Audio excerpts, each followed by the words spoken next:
Rebonjour, nous avons vu comment intégrer des éléments simples dans une UCI, et j'aimerais maintenant vous montrer quelques exemples plus sophistiqués. Voici une application simple mais efficace. Vous savez faire glisser une image personnelle en fond dans votre projet, mais cela va un peu plus loin.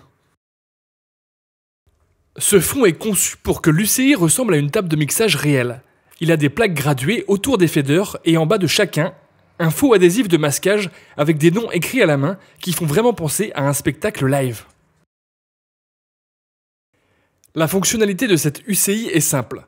Quelques faders, indicateurs de niveau et boutons de coupure de son. Mais son design procure d'excellentes sensations.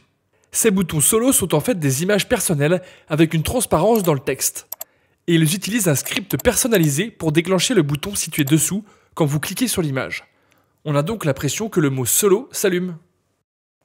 En page suivante, ils ont fait leur propre bouton pour des actions simples contrôlant un lecteur audio, ce qui est une chose aisée à faire et qui permet de garder le contrôle du style visuel. Une autre application courante des UCI est la création d'un plan de masse de votre site donnant un accès rapide à des zones spécifiques. Cet utilisateur a pris un plan de son stade et a créé un ensemble de polygones représentant les différentes sections de celui-ci.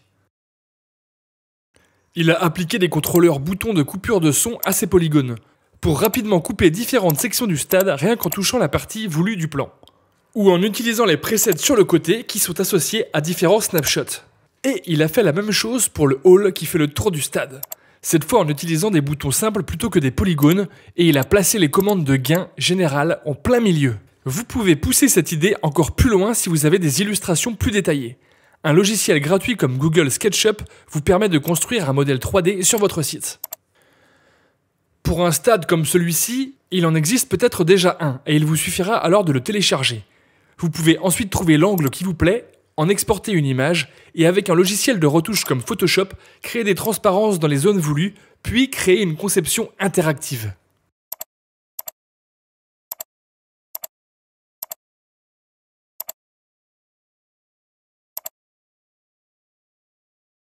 Jetez un œil à celui-ci qui est terminé.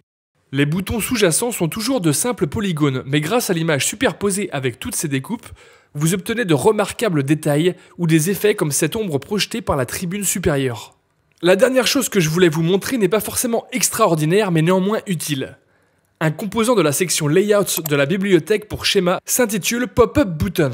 Il est spécifiquement destiné aux UCI et vous pouvez l'utiliser pour créer une autre fenêtre qui s'ouvre ou se referme quand vous cliquez sur le bouton Pop-up. Cela vous donne un accès rapide à l'affichage ou au masquage de certains contrôleurs sans avoir à changer de page. Peut-être pourriez-vous l'utiliser dans une de ces sections du stade pour remplir la fenêtre Pop-up avec les informations de statut des amplificateurs de cette zone. Vous pouvez donner la taille que vous souhaitez à la fenêtre Pop-up et la tirer de n'importe quel côté du bouton d'origine. Vous voyez qu'avec un peu de créativité, vous pouvez faire de belles UCI, à la fois simples et intuitives pour l'utilisateur final. En ne mettant à sa disposition que certains contrôleurs, vous pouvez transformer des pages de schéma complexes en un dispositif simple que n'importe qui peut utiliser. Et rappelez-vous, si vous ne voulez pas que n'importe qui l'utilise, vous pouvez restreindre l'accès de certaines UCI avec Q6 Administrator. Consultez notre tutoriel Administrator pour plus d'informations à ce sujet. En attendant, merci de votre attention et à la prochaine fois.